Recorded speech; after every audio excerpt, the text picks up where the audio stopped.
Hey y'all, it's Nancy the Handy Scandy. Welcome back for another crafty venture. Thanks for joining me on this Saturday before Easter Sunday. I am making a last minute, it could be considered an Easter card. It could just be a hello spring. It could just be happy friend in the springtime. It can be whatever you want it to be. For this circumstance, I'm calling it a last minute Easter card, but really you could use it for any reason you want to make it. So you saw that I took some of the beautiful Whimsy Stamps pattern papers, and I have several different packs that I'm using, and I will list them down in the description box. If you're interested in finding those, you can use those links and hop over to the Whimsy store. And I'm just trimming them down into different sizes, different widths. As you can see, some of them are even different lengths, and just gluing them together onto a piece of it's actually like a resume paper. It's just a white paper from my stash, and I chose to just pull it out and use that as the base, and I laid them down at an angle. And now I have one of the dies from the new Mix and Match Scallops die set, and that's what I'm using there to cut out the base that will be this kind of a patchwork design with the striped paper. Now I am using what I believe is the largest of the rectangle dies. There are 3 sizes of the rectangle dies. There are 3 sizes of the scallop dies, which are also rectangular, to be fair. But in that blue paper, you saw that I cut out the largest of the scallop dies to be my rectangular scallop base. As you can see, there's a beautiful stitching around the edge of both of these dies, the scallop as well as the straight edge. And not everybody loves the stitching. I love the stitching. It just adds, I don't know, a sweetness, if that makes any sense. Kind of an old-fashioned sweetness that can be prim, it can be vintage, it can be anything you want it to be, really. And then I took the largest of the stamps from the very sweet Easter Bunnies stamp set. Now this is new as well, and I just had to use it. Now I had used the other 4 images from that stamp set to make my ATCs a few weeks ago, and they're just adorable. They're just adorable. And yes, this is meant to be Easter, right? But bunnies and chicks are alive all year. Lilies and tulips and daisies, you know, we have the whole like warm season. So it doesn't have to be specific to spring, I guess is all that I'm saying. And so I stamped it out on just some scrap paper from my stash. I wish you guys could see my white paper stash. It's crazy. So I use it as often as I can. However, I don't have it broken down into paper type, and sometimes I might get I don't know, I might get a paper that's appropriate to alcohol ink coloring, and sometimes I might not, and you know, I just roll with it. That's just kind of who I am and how I craft. But one of the issues that I am facing is that I did not allow my ink to fully dry. And now I used, let me pull it out so I get the name right. I used my VersaFine Clair Onyx Black ink, which is fine, but it's not the most alcohol ink friendly. So if you're going to use it, you want to make sure that either you hit it with your heat tool to make sure that it's fully dried, or you do a little bit of embossing with it, or just set it aside till it's fully dry and not rush the process, which is what I do. And you can see that on the little chicks, I've kind of masked it a little bit, but when I was coloring, I picked up the alcohol ink markers, picked up some of that black ink and smudged a bit. But I masked that with the way that I'm coloring, because for the most part, I'm using like little dabby dots, at least on the critters. On the bunny and the chicks, I'm just using little dabby dots, if that makes any sense at all. So it's not really a pointillism per se, but I'm just kind of tapping it around, and with that, I'm able to kind of pick up some of that black ink that was transferred from the stamped image and unfortunately got onto the image itself. But I'm able to kind of smear it around, smudge it around so that it is not so prominent. The same happened on the pink bow, but again, I think I masked it well enough with just my color blending of the markers. And so, yeah, so if you find that you make that kind of mistake, learn from it.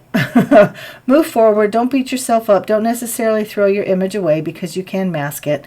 But yeah, just learn from that. Learn from me and allow your ink to dry better yet, use an alcohol ink safe stamping ink. But again, you still want to let that fully dry.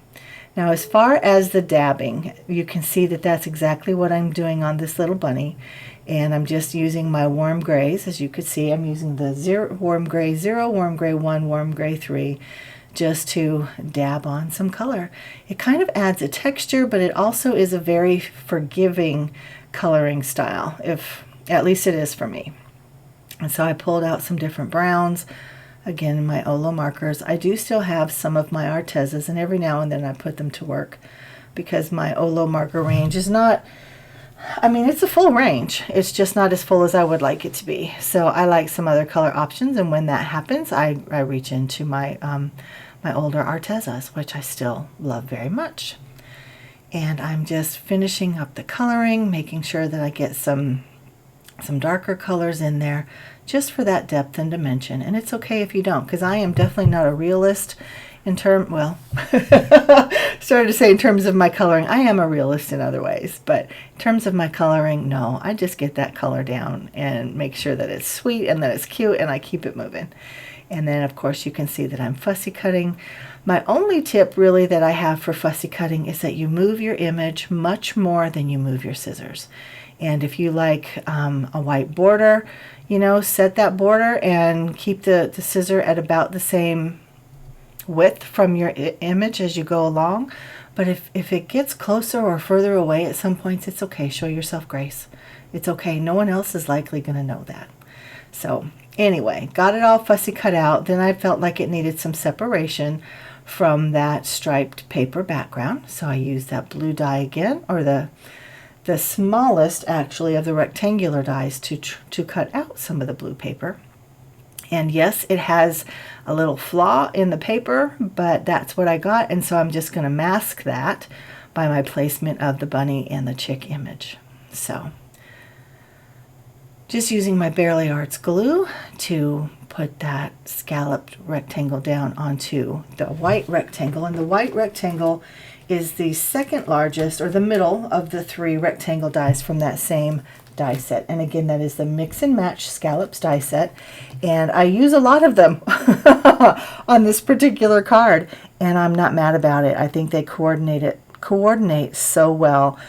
But I just felt like the image needed some separation from that kind of it's not meant to be quilting, but it looks like quilting. That striped background looks like quilting.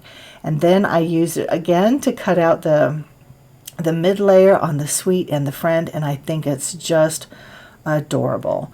Now I do kind of wish that I would have cut out the actual words sweet and friend in white, because I feel like that would have been a better contrast just against all of that pattern paper. But who knows, it may have blended in too well because there's a lot of white in those pattern papers. But look at how stinking cute that is.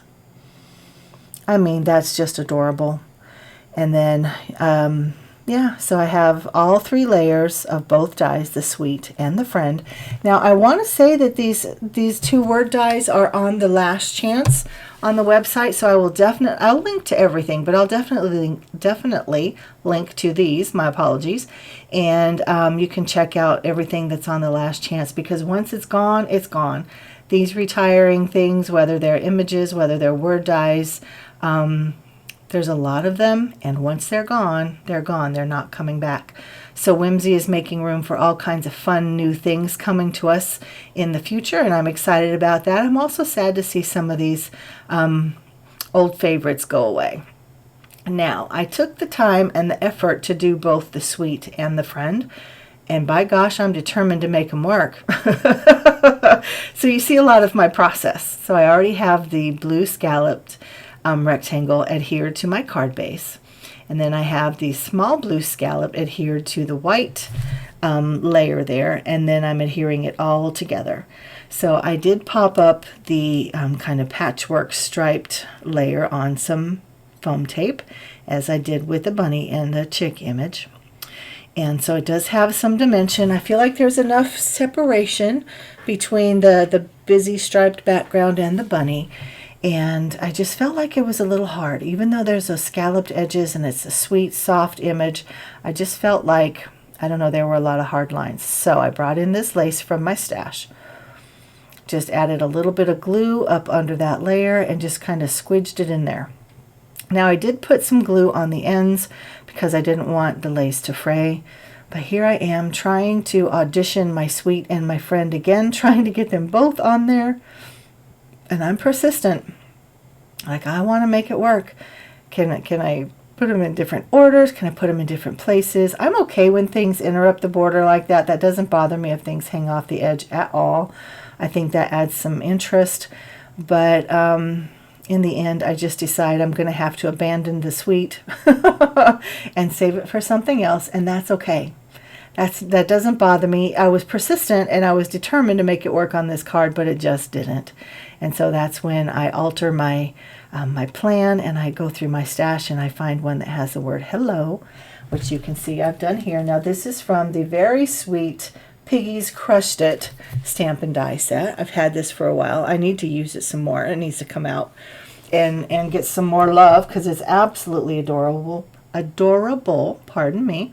But I just used the word hello, and I am going to add that right above the word friend. And so we have just a cute hello friend, and that's why I said in the beginning this could be used for any time, right? It doesn't have to be Easter, though it is kind of an Easter themed image. It can be for whatever time you want it to be for. I say hello to my friends all year, to be frank. So I also added a little more lace up to that top right corner, just to again soften some of those hard edges. So it doesn't cover up anything, you know, all of the sweet scalloped and stitching edges are still very, very present and very observable, if that's the word I'm looking for. I'm not sure. But then I pulled out these beautiful prism, I wanted to say scallops. Nope. Man, words are always hard. Once I turn that mic on, oh!